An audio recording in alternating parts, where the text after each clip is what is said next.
Bismillahirrahmanirrahim. Assalamualaikum warahmatullahi wabarakatuh. Waalaikumsalam warahmatullahi wabarakatuh.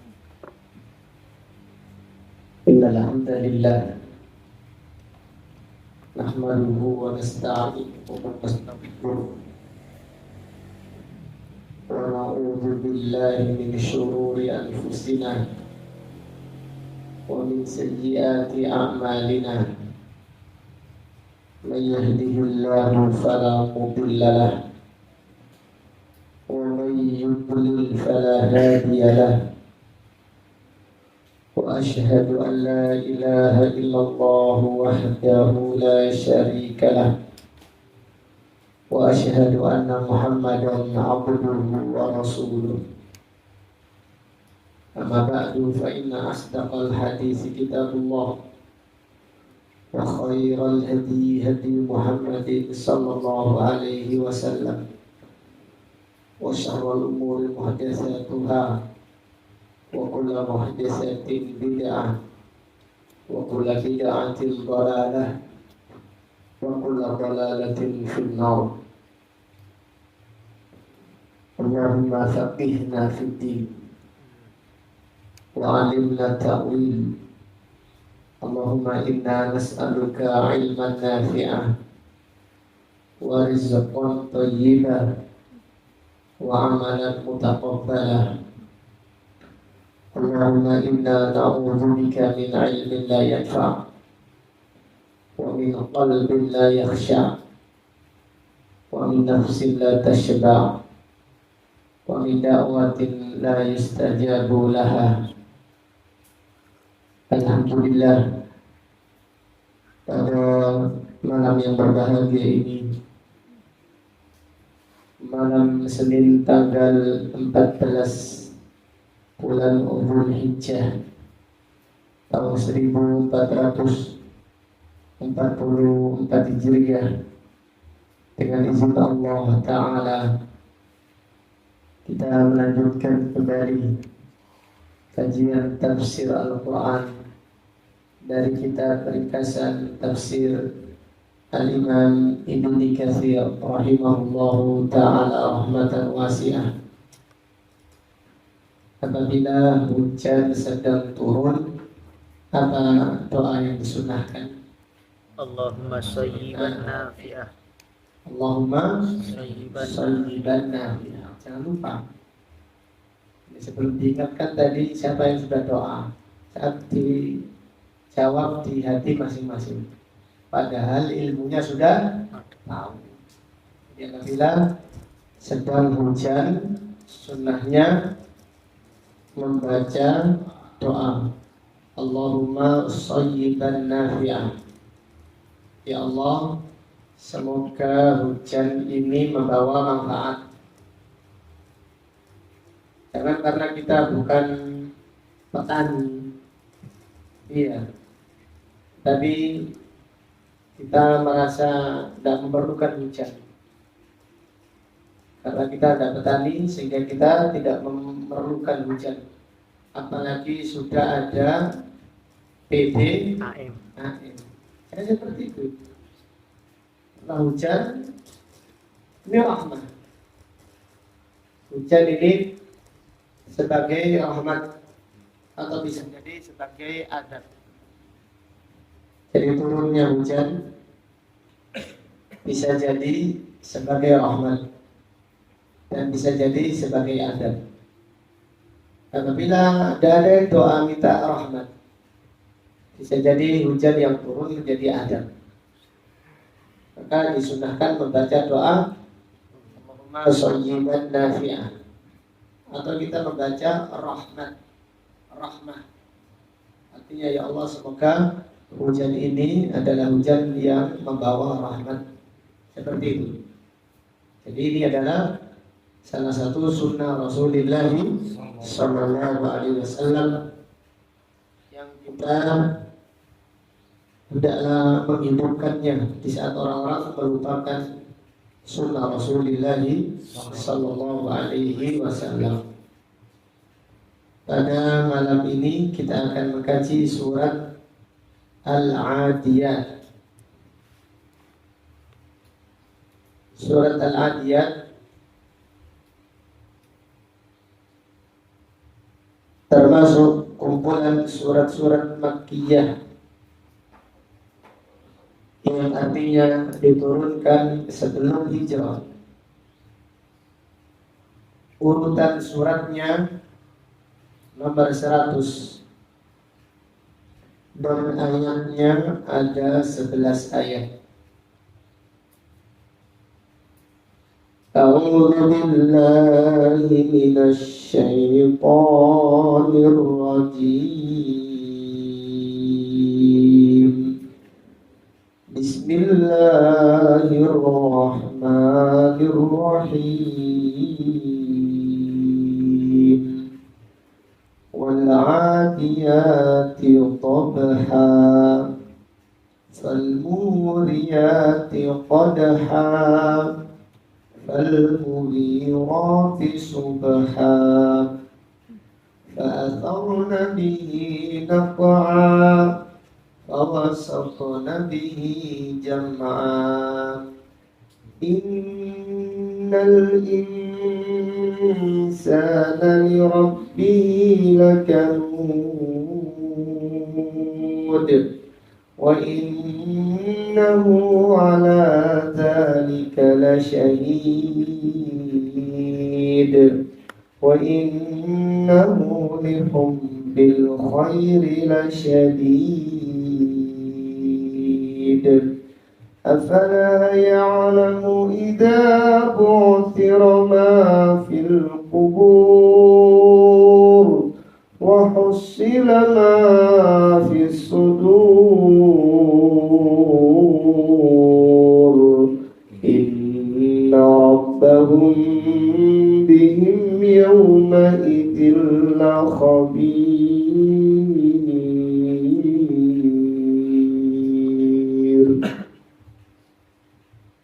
Baca artinya Mas Dadang.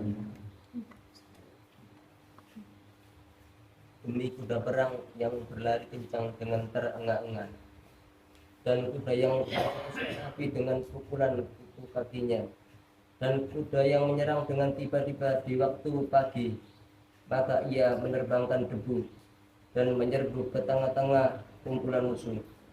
Sesungguhnya manusia itu sangat ingkar, tidak berterima kasih kepada Rabb-nya, dan sesungguhnya manusia itu menyaksikan sendiri keingkarannya. Dan sesungguhnya dia sangat batil karena cintanya kepada harta. Maka apakah dia tidak mengetahui apakah dibangkitkan apa yang ada di dalam kubur dan dilahirkan apa yang ada di dalam dada? Sesungguhnya Rabb mereka pada hari itu Maha mengetahui keadaan mereka.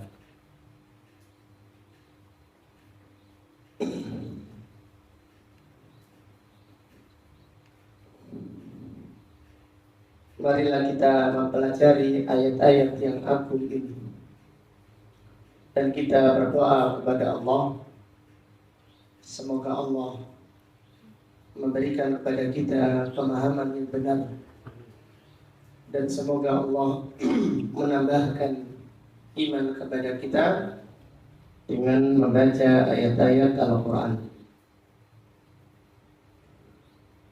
Allah Ta'ala berfirman, wal 'adiyati dhabha.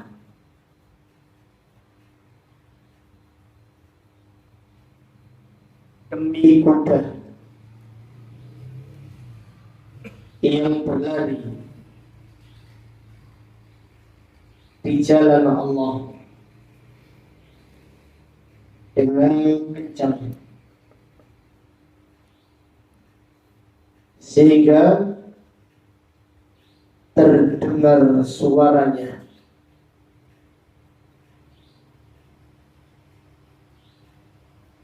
Allah Subhanahu wa Ta'ala bersumpah menyebutkan kuda yang digunakan berjihad di jalan Allah Subhanahu wa Ta'ala. Dan kuda apabila lari dengan kencang, terdengar suaranya yang terengah-engah. Fal muriyati qadha, demi kuda yang hentakan kakinya apabila bergeseran dengan batu memercikan api. Jadi apabila kuda berjalan atau berlari dengan kencang, gesekan apinya ini memercikan api. Fal mughirati subha, dan demi kuda yang apabila menyerang musuh secara tiba-tiba di waktu subuh. Fa'atharna bihi naqa'a, dan kuda tersebut apabila berlari menghamburkan debu. Jadi hentakan kakinya menghamburkan debu. Fawasatna bihi jam'ah, tiba-tiba kuda tersebut berada di tengah-tengah musuh. Allah Subhanahu wa ta'ala bersumpah menyebutkan kuda apabila digunakan berjuang di jalan Allah Subhanahu wa ta'ala. Nabi sallallahu alaihi wasallam bersabda tentang kuda. Nabi sallallahu alaihi wasallam bersabda tentang kuda. Ada satu orang dengan kudanya, dia mendapatkan pahala. Ada orang yang dengan kudanya dia menutupi dirinya. Dan ada dengan kuda seseorang mendapatkan dosa. Nabi sallallahu alaihi wasallam bersabda tentang kuda, ada 3, sebagaimana yang diriwayatkan oleh Imam Bukhari tentang hal ini. Linnasi lahu ajrun.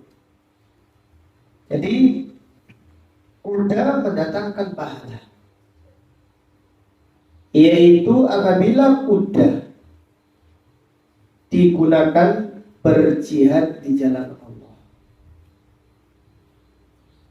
Jadi siapa yang memiliki kuda kemudian digunakan berjihad di jalan Allah, maka kudanya mendatangkan pahala di sisi Allah Subhanahu wa ta'ala. Dan kuda di zaman dahulu, yaitu seperti pesawat tempur di zaman sekarang. Di perang zaman dahulu, kalau pasukan memiliki kuda ini sama dengan pesawat zaman sekarang, karena keberadaannya itu sangat diperlukan, terutama di medan peperangan. Sehingga saking agungnya kuda, Allah Subhanahu wa ta'ala bersumpah dengan menyebut kuda.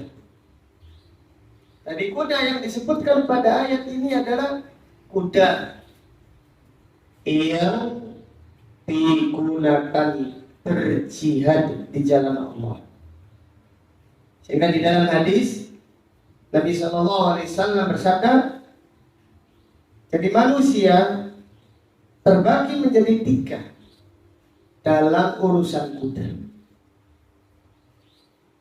Lirrajuli lahu ajrun. Bagi seorang mendapatkan pahala dengan kudanya. Artinya apabila kudanya digunakan berjuang di jalan Allah Subhanahu wa taala. Kemudian walirrajuli alaihi sitrun. Dan kuda pun menjadi sitr, menjadi penutup diri seseorang. Artinya orang tersebut menggunakan kudanya untuk mencari nafkah, untuk menutupi keperluan keluarganya.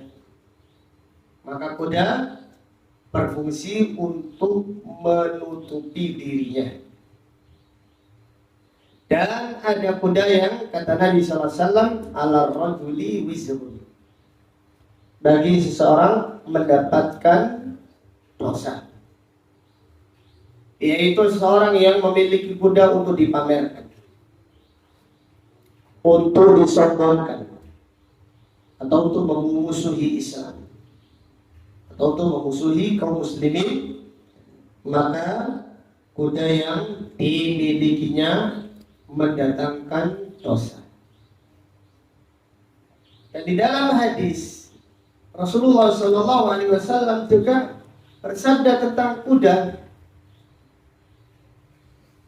Di dalam hadis Rasulullah SAW, hadis riwayat Muslim, al-fakhru wal khuyala fi ahlil khayli wal ibili.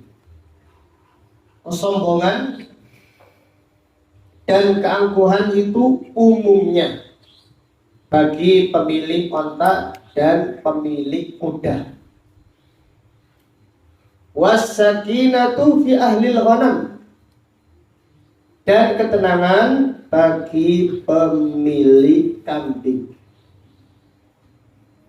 Lihatlah umumnya orang-orang yang yaitu balapan kuda, sampai punya kuda. Jadi kuda itu harganya lebih mahal daripada mobil. Jutaan, ratusan juta, atau bahkan miliaran. Dan ada yang punya nasab. Ada punya nasab. Kuda yang paling mahal adalah kuda dari Arab, keturunan Arab. Sampai miliaran, lihatlah. Apalagi di zaman sekarang mencari saja di Google sudah keluar. Ini kuda miliaran untuk dibanggakan. Ini sesuai dengan sabda Rasulullah sallallahu alaihi wasallam. Beliau bersabda, kesombongan itu bagi pemilik kuda. Jadi umumnya, terutama orang yang kudanya untuk dibanggakan, untuk dipamerkan, umumnya adalah orang-orang yang keras. Umumnya adalah orang-orang yang sombong. Tetapi sebaliknya, Rasulullah sallallahu alaihi wasallam bersabda, was-sakinatu fi ahlil ghanam. Ketenangan bagi pemilik kambing atau bagi pengembala kambing. Jadi pemilik kambing atau pengembala kambing itu tawadhu. Karena itulah para nabi dan para rasul semuanya yang diutus oleh Allah pasti pernah mengembala kambing. Ini kita ini apabila mengeluh anak kita terlalu angkuh, belikan kambing supaya mengembala kambing, supaya memiliki sifat yang tawadhu. Atau paling tidak ketika korbanan, kalau kita suruh mencari apa? Ramban atau rumput untuk makan, yaitu kambing-kambing yang akan dikorbankan. Ini lumayan. Karena apa? Karena kambing akan memberikan efek ketenangan, ketawadhuan. Sehingga Rasulullah Shallallahu Alaihi Wasallam bersabda, "Ma ba'atsallahu nabiyyan illa wa yar'al ghanam."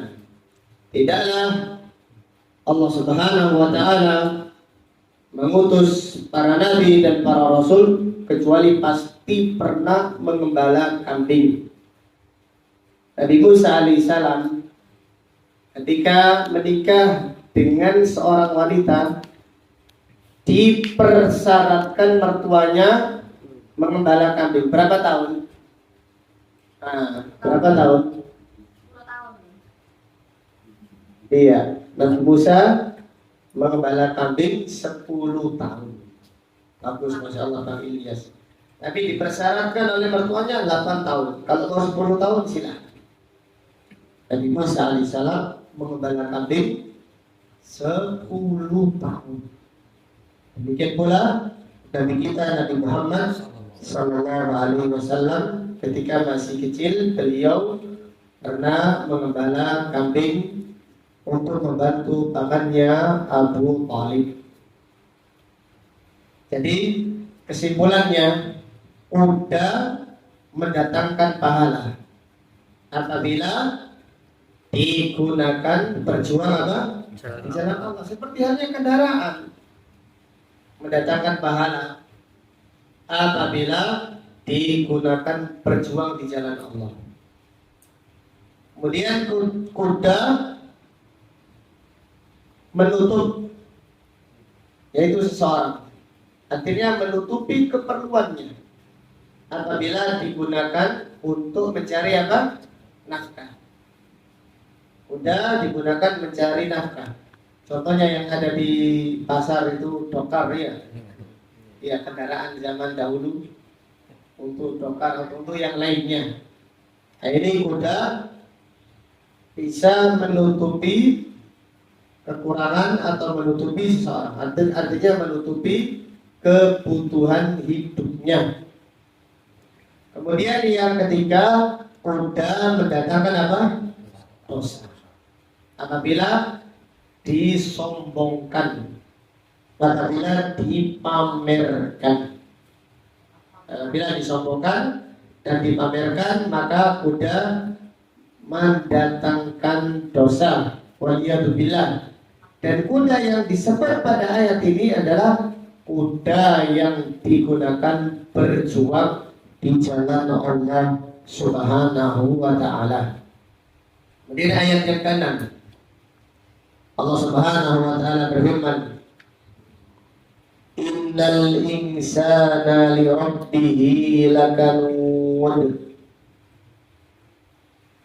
Sesungguhnya mayoritas manusia itu kufur kepada Allah Subhanahu wa ta'ala. Sesungguhnya manusia, yang dimaksud manusia adalah mayoritas manusia mengkufuri nikmat Allah Subhanahu wa ta'ala. Padahal nikmat Allah itu sangat banyak. Allah Ta'ala berfirman, "Wa in ta'uddu ni'matallahi la tuhsuha. Innal insana la zalumun kafar." Jika kalian menghitung nikmat-nikmat Allah, niscaya kalian tidak akan sanggup menghitungnya. Innal insana, sesungguhnya manusia, artinya sesungguhnya mayoritas manusia, la zalumun, benar-benar zalim, kafar, artinya kufur terhadap nikmat Allah Subhanahu wa ta'ala. Maka pada ayat ini Allah Ta'ala berfirman, "Innal insana li rabbihi lakanudun." Sesungguhnya manusia itu mengkufuri nikmat Rabbnya.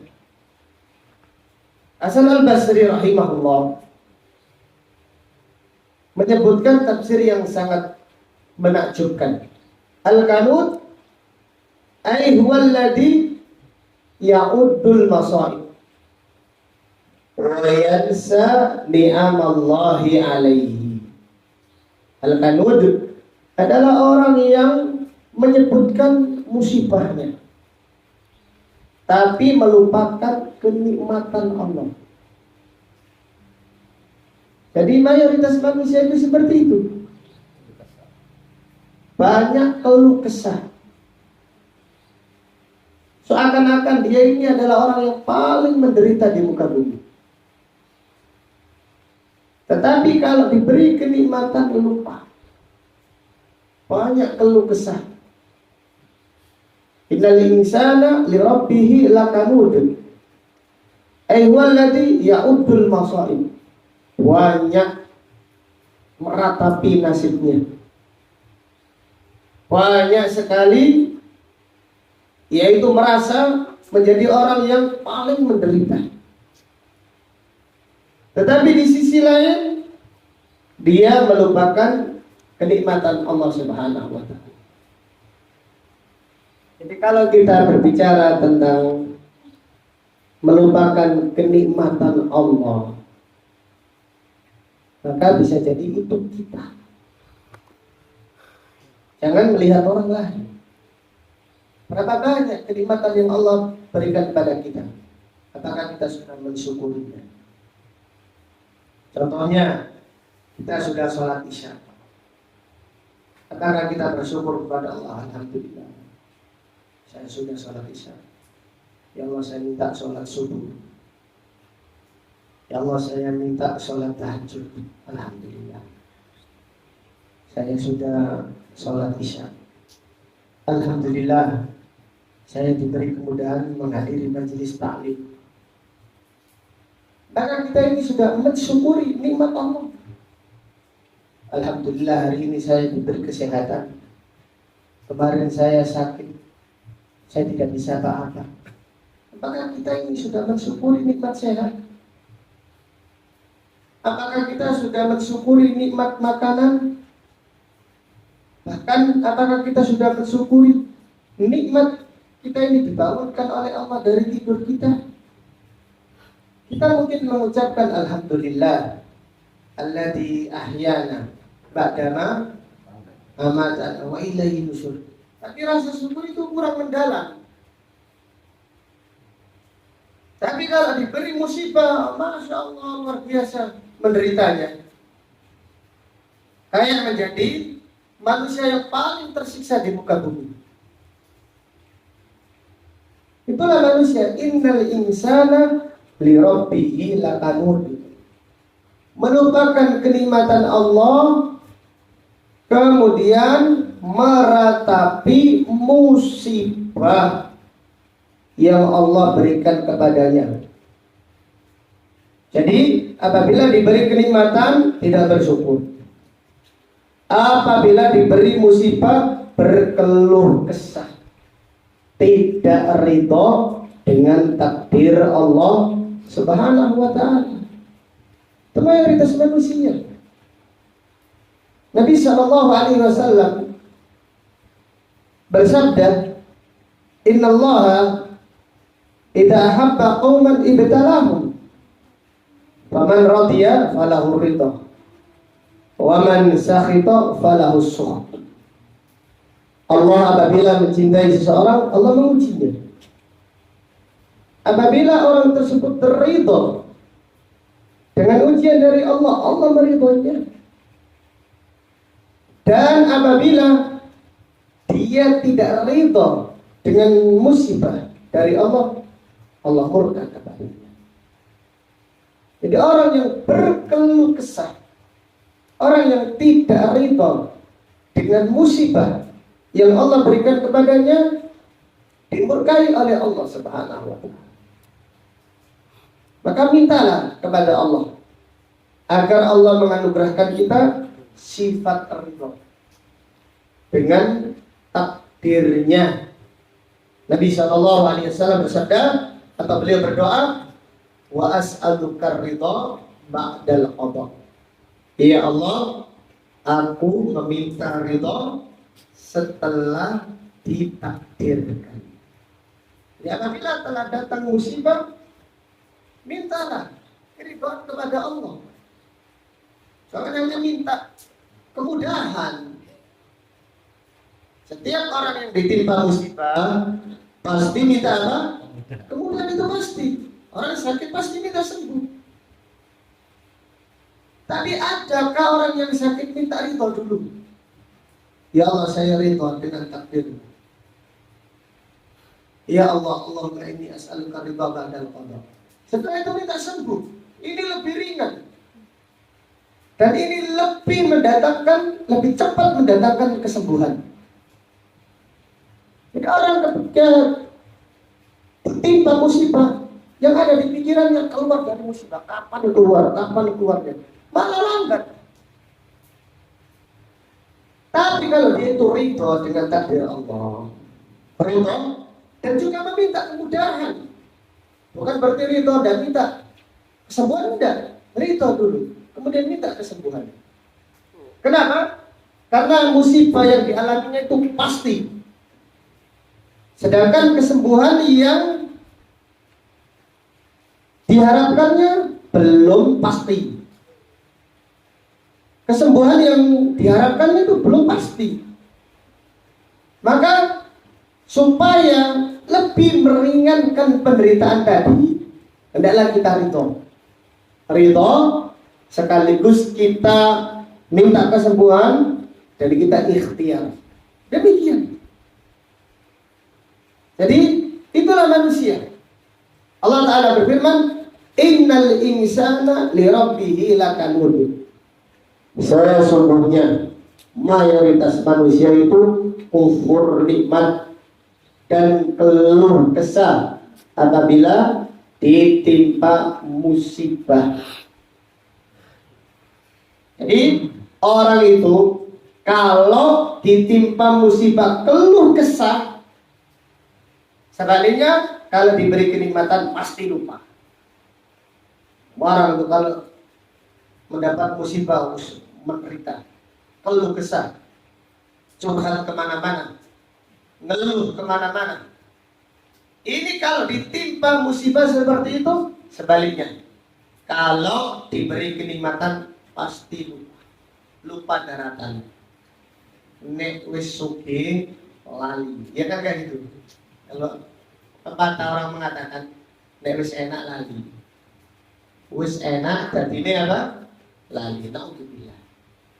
Jadi ayat ini Allah Subhanahu wa Ta'ala mengingatkan kepada kita supaya menjadi orang yang ridho dengan takdir Allah, supaya menjadi orang yang tidak banyak keluh kesah apabila diberi ujian oleh Allah Subhanahu wa Ta'ala. Jadi kita ini di jalan dakwah sering mendapatkan cobaan. Dan seringkali kita ini ketika mendapatkan cobaan curhat kemana-mana. Apalagi ketika kita ini terjadi perselisihan. Ini yang kita rasakan. Ini kita rasakan semuanya.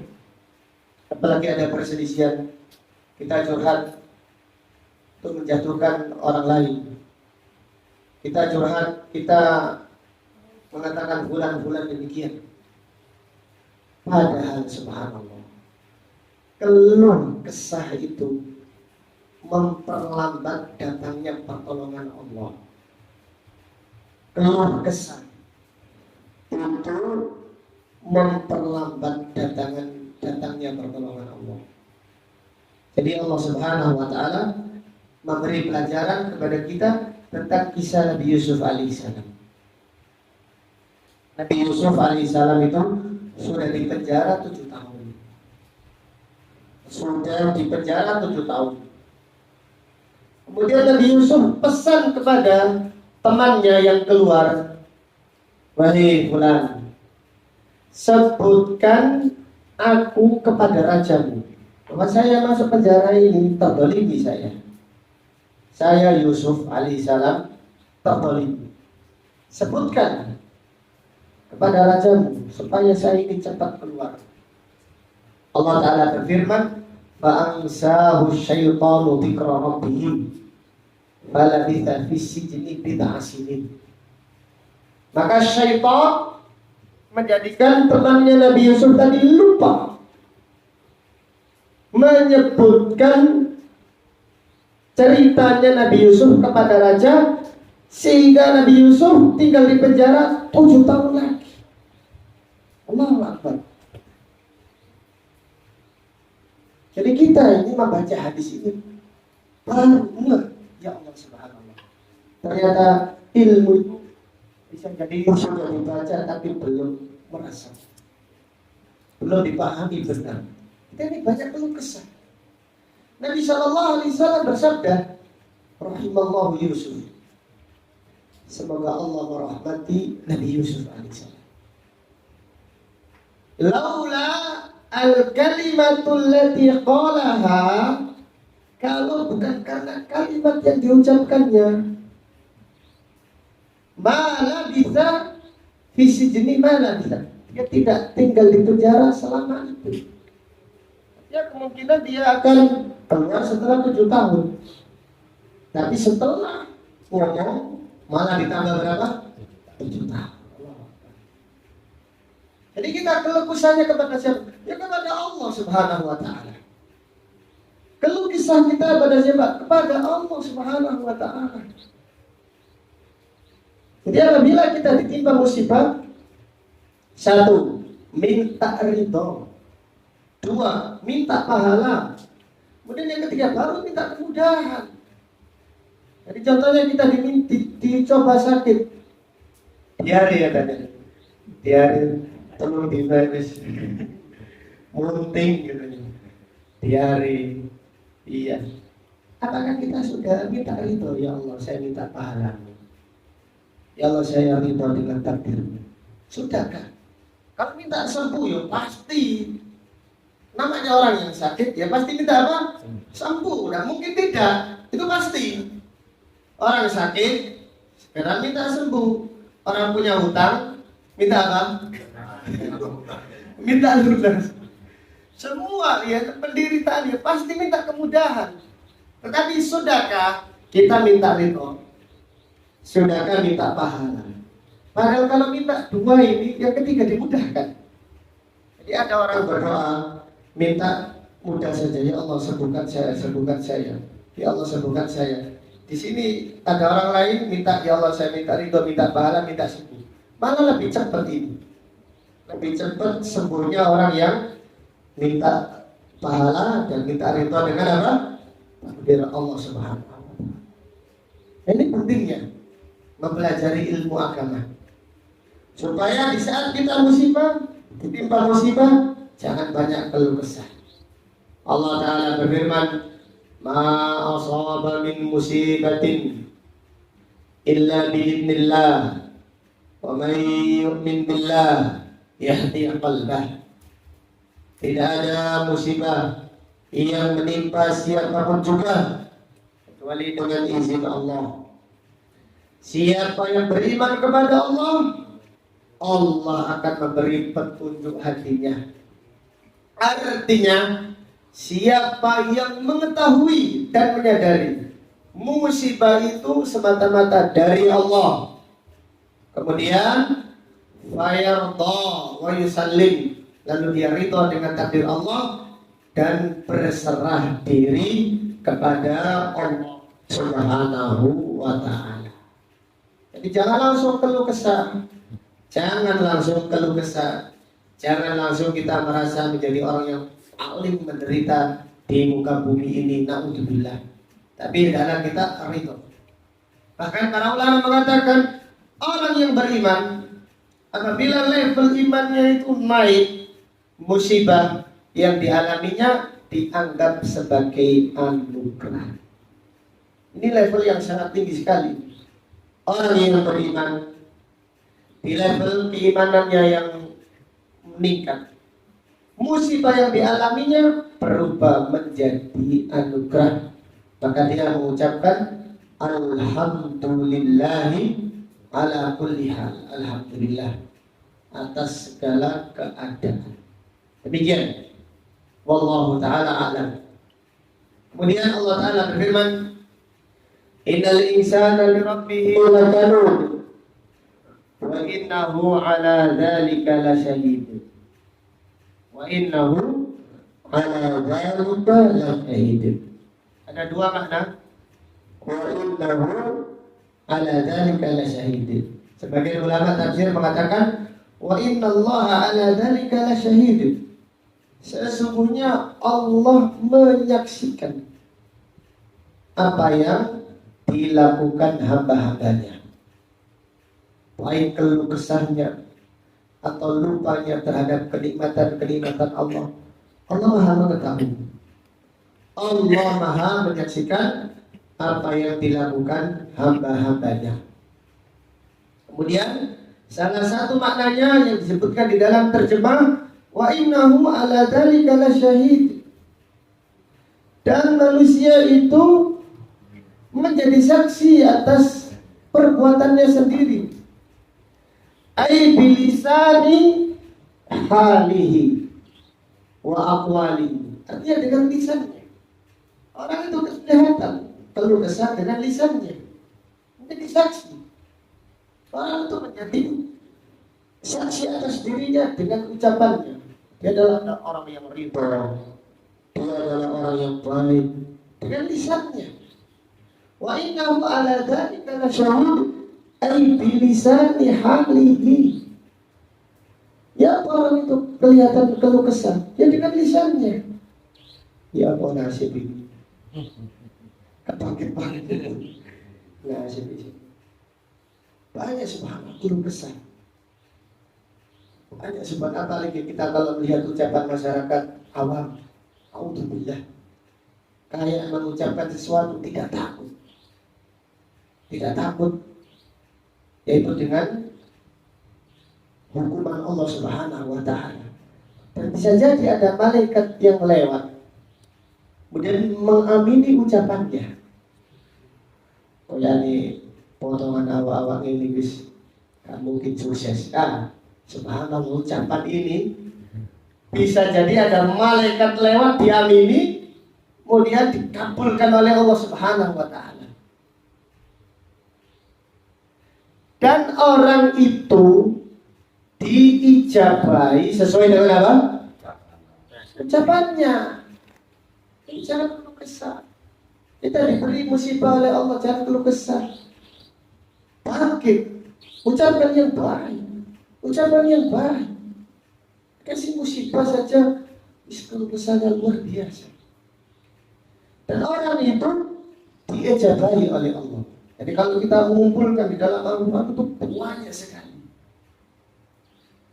Contohnya yang paling dekat saja, Fir'aun itu ketika Asia menemukan peti yang di dalamnya ada Nabi Musa alaihissalam masih bayi.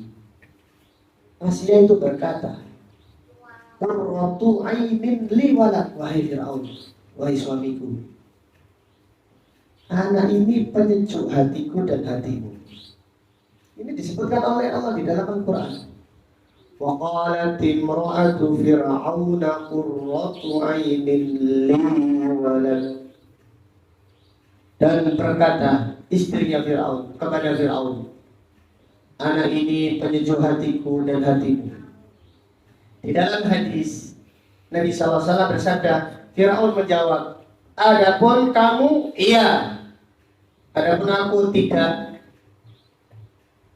Firaun berkata kepada istrinya, anak ini penyejuk hatimu, iya. Adapun aku tidak. Apa jawaban Nabi Shallallahu Alaihi Wasallam? Sekiranya Firaun mengatakan iya, maka Allah akan memberi petunjuk kepada Firaun, sebagaimana Allah memberi petunjuk kepada istrinya yang namanya siapa tadi? Asia. Jadi orang itu sesuai dengan ucapannya. Orang itu diijabahi oleh Allah sesuai dengan ucapannya. Maka ucapan yang baik.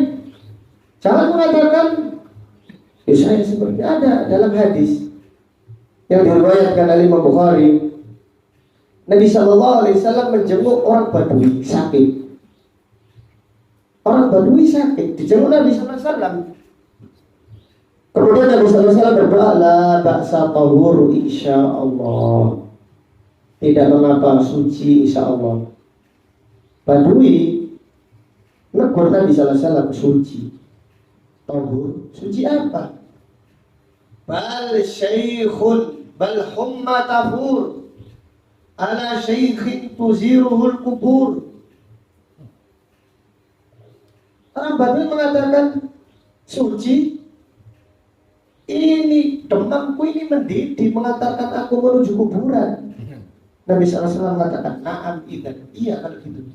Setelah itu dia langsung ke kuburan. Sesuai dengan apa? Sesuai dengan ucapannya. Sesuai dengan ucapannya. Ada seorang sahabat berdoa, ya Allah, dosa-dosaku jangan dihukum di akhirat, hukum saja di dunia. Maka sahabat tadi kurus kering, tinggal kulit dan tulang. Lalu Nabi SAW mendatangi, ya bulan, kamu tidak sanggup memikul hukuman Allah di dunia, jangan minta hukuman Allah di dunia, tetapi mintalah Rabbana atina fid dunya hasanah wa fil akhirati hasanah wa qina adzabannar. Kemudian Nabi SAW mendoakan kesembuhan, lalu sahabat tersebut sembuh. Setelah membaca doa, Rabbana atina fid dunya hasanah wa fil akhirati hasanah wa qina adzabannar. Jadi kembali kepada firman Allah, wa innahu ala dzalika lasyahid. Dan manusia itu menjadi saksi atas kufur nikmat dengan lisannya atau atas keluh kesah dari musibah yang Allah berikan kepadanya dengan lisannya. Demikian pula ditambahkan manusia itu menjadi saksi atas kedengkiannya dengan lisannya. Subhanallah. Banyak yang ngomong tentang masalah dengki, iri hati, dengki. Dan ini adalah lisan kita ini. Kalau lisan kita ini suka mencibur orang, berarti ada apa? Penyakit hati. Jadi kalau kita ini ngobrol dengan teman-teman cabruk, kalau kita masih senang ngobrol, fulan, kita komentar, kita sok bijaksana. Berarti kan lisan kita ini menjadi saksi. Ini menjadi saksi, ya inilah hati kita kotor. Tapi kalau hati seorang itu baik, lisannya menjadi saksi. Masya Allah, Masya Allah, lisannya mendoakan. Bukan lisannya mengomentari. Bukan lisannya mengomentari, ya akhi, subhanallah. Tanda baiknya hati ini lisan jadi saksi. Jadi kita menuduh orang lain iri hati, tetapi kita sendiri suka mengomentari perbuatan orang lain. Jadi kalau orang itu tanda hatinya baik, lisannya tidak berhenti doa. Masya Allah, Masya Allah, Masya Allah, Masya Allah. Mendoakan kebaikan, senang kebaikan untuk orang lain. Karena itu tanda sempurnanya iman. Nabi SAW bersabda, la yu'minu ahadukum hatta yuhibba li akhihi ma yuhibbu li nafsihi. Tidak sempurna iman seseorang sampai dia mencintai kebaikan untuk saudaranya seperti dia mencintai kebaikan untuk dirinya. Walaupun kadang panas hatinya, dilawan, ya Allah, kenapa saya kok susah melihat saudara saya senang. Dilawan, Rabbana ighfir lana wa li ikhwanina alladziina sabaquna bil iman. Apa lanjutannya? Wa la taj'al fi qulubina ghillan lil ladziina amanu rabbana innaka ra'ufur rahim. Allahu akbar. Jadi ayat ini ayat yang agung. Wa innahu 'ala dzalika lasyahid. Jadi lisannya, Al-Imam Ibnu Katsir berkata, ay bilisani halihi wa innal insana ala qawlihi kalu dan syahid, ay bilisani halihi. Artinya seseorang itu menjadi saksi bahwasannya dia itu banyak keluh kesah dan banyak menampakkan kenikmatan Allah dengan lisannya. Karena lisan itu mu'abbirul qalbah. Lisan itu mengungkapkan isi hati. Kalau hatinya kotor, yang keluar kotor. Kalau hatinya itu kotor, kotor dulu, pancet kayu dulu. Sampai pancet dari situ, semua mau pancet dari. Dekat terusuk, dekat jeruk, dekat bocor ngalor kasar. Saya seperti itu, naudzubillah. Jadi lihat ya akhi subhanallah, jadikan majelis kita itu majelis nada iman. Ini kita ingatkan ya adik-adik, majelis kita ini. Kalau kita tidak berani negur, jangan terima ya akhi. Majelis kita ya majelis nada iman. Jangan transfer dosa. Sampai ada seorang salaf, Hasan Al-Basri mengatakan, kalau sekiranya ghibah itu paling adalah orang yang paling layak aku ghibah adalah ayahku dan ibuku, supaya saya transfer pahala kepada mereka. Subhanallah. Sekiranya ghibah itu boleh, orang yang paling layak aku ghibah itu ayah dan ibuku. Karena ghibah itu transfer pahala. Kita ini sholat, katakan puasa Arafah, kita transfer kepada orang yang kita ghibah. Subhanallah. Innal insana li rabbihi lakanun wa innahu ala dzalika lasyahid. Manusia itu menjadi saksi, lisannya yang jadi saksi. Kalau hatinya baik, lisannya doa. Walaupun ada khilaf, katakan tetap mendoakan Allahumma barik. Saya tidak mendoakan kejelekan. Saya tidak menyebut kejelekan bulan. Saya mendoakan Allahumma barik. Allahumma barik. Ya Allah ampunilah bulan, ampunkanlah kami. Ya Allah satukan hati kami di atas tauhid, di atas sunnah. Karena orang yang di atas tauhid itu paling gampang dipecah belah. Setan itu tidak suka orang di atas tauhid itu satu, dua, susah sekali. Sesak hatinya setan. Kenapa? Karena apabila Ahlus Sunnah ini bersatu, apalagi bersatu memperjuangkan tauhid, tidak ada yang bisa melawannya. Sunnah itu bisa dikalahkan dari dalam, tidak bisa dikalahkan dari apa? Luar. Karena luar itu kenapa? Kekuatan luar itu kekuatan kecil. Tidak ada yang bisa menandingi kekuatan Al-Quran dan Sunnah Rasulullah SAW. Tapi syaitan mengadu domba, yaitu para pejuang-pejuang di jalan dakwah, di jalan atas sunnah, dengan duniawi, dengan ketenaran, dengan iri hati dan seterusnya. Naudzubillah.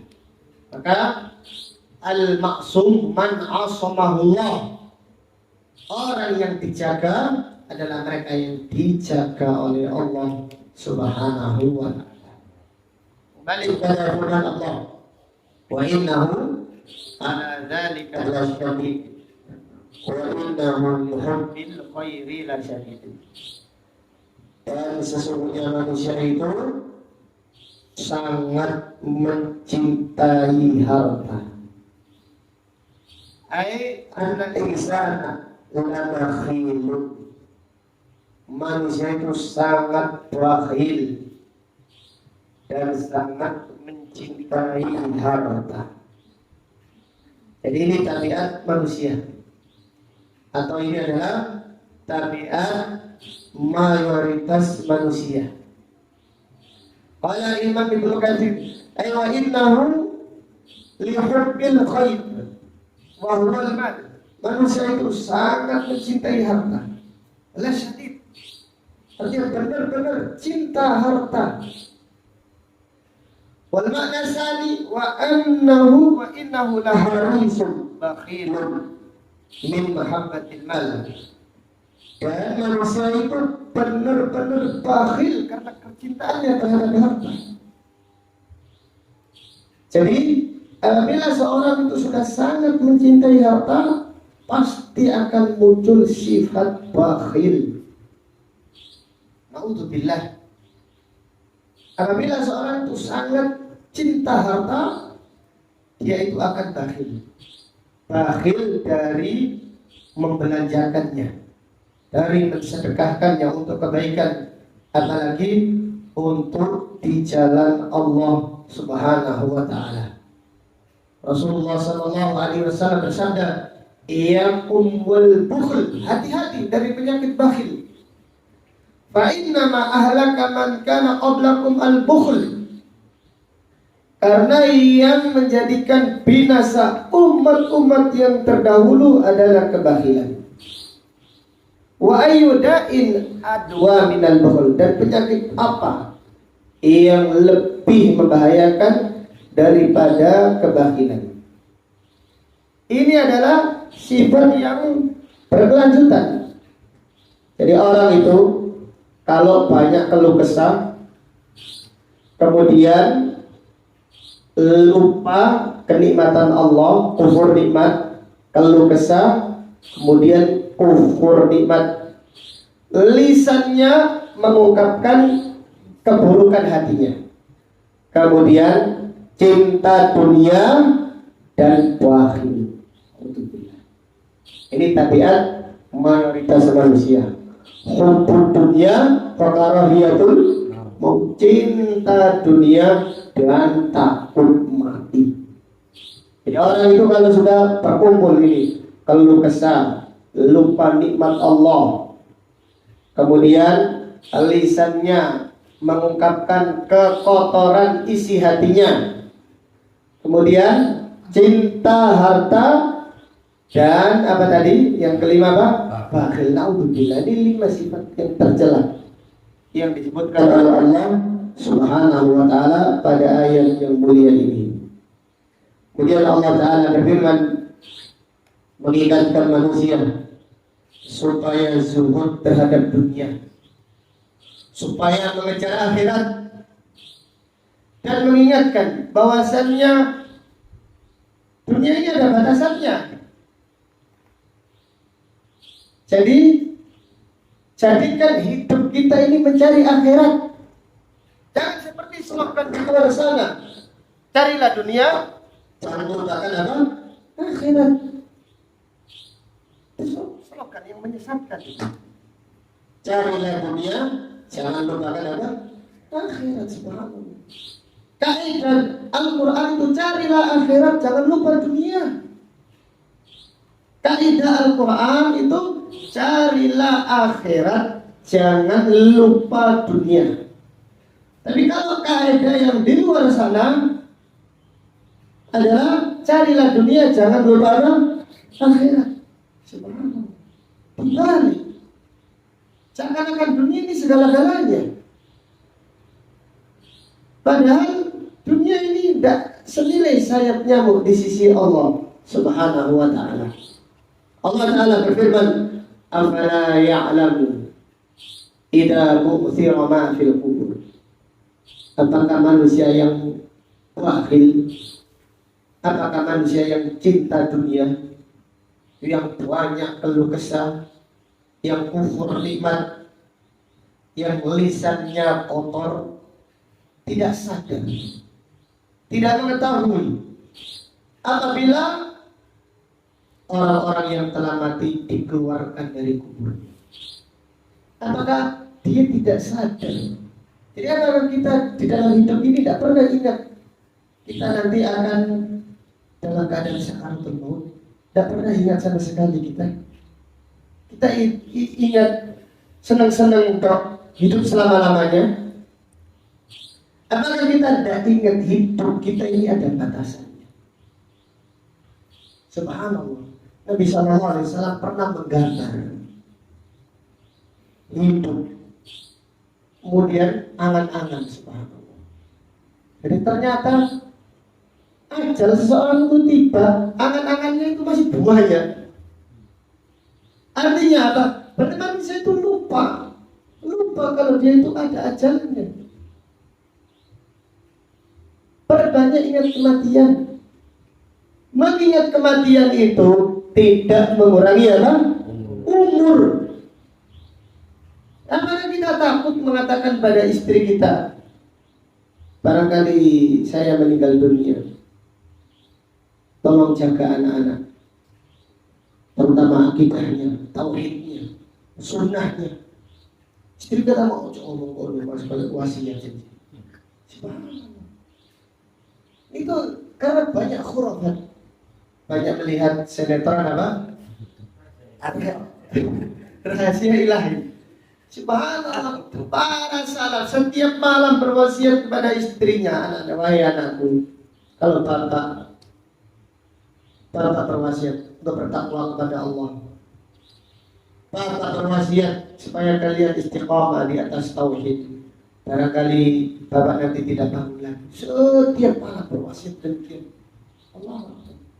Ingat kematian itu tidak mengurangi umur.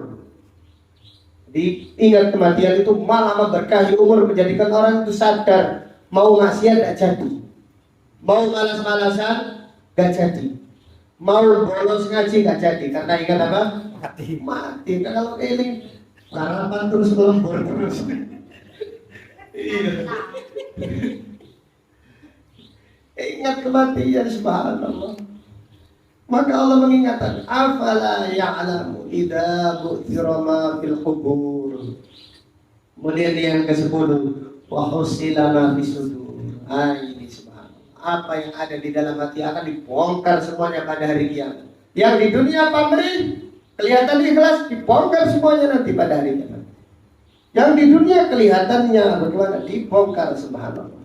Yauma tublas sarair. Pada hari itu, yaitu hari kiamat, 12 sarair, semua yang tersembunyi dibongkar oleh Allah Subhanahu. Iri hati, kedengkian, bongkar semuanya oleh Allah Subhanahu.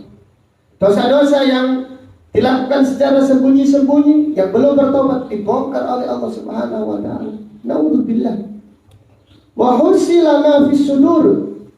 Ay ubriza. Qala Ibnu Abbas, ubriza wa udhira, dinampakkan, diperlihatkan, maka yusiruna fi nususihim, apa yang mereka sembunyikan di dalam hati mereka. Inna rabbahum bihim yawma idzil khabir. Sesungguhnya Rabb mereka, yaitu Allah Subhanahu wa taala, dengan amal yang mereka kerjakan pada hari itu benar-benar maha mengetahui. Dan Allah Subhanahu wa ta'ala akan membalas masing-masing sesuai dengan perbuatannya. Jika kebaikan dibalas dengan kebaikan, jika keburukan maka dibalas pula dengan keburukan. Wallahu ta'ala. Sampai di sini kajian kita pada malam hari ini. Insyaallah kita akan lanjutkan pada kajian yang berikutnya. Barangkali ada pertanyaan, saya persilahkan.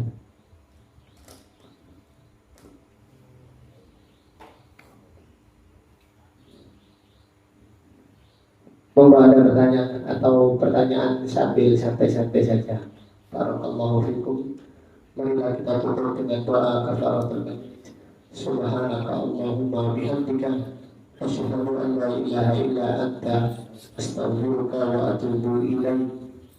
Wa sallallahu ala nabiyyina Muhammadin wa ala alihi wa sahbihi wa sallama tasliman katsiran. Walhamdulillahi rabbil alamin. Assalamualaikum warahmatullahi wabarakatuh.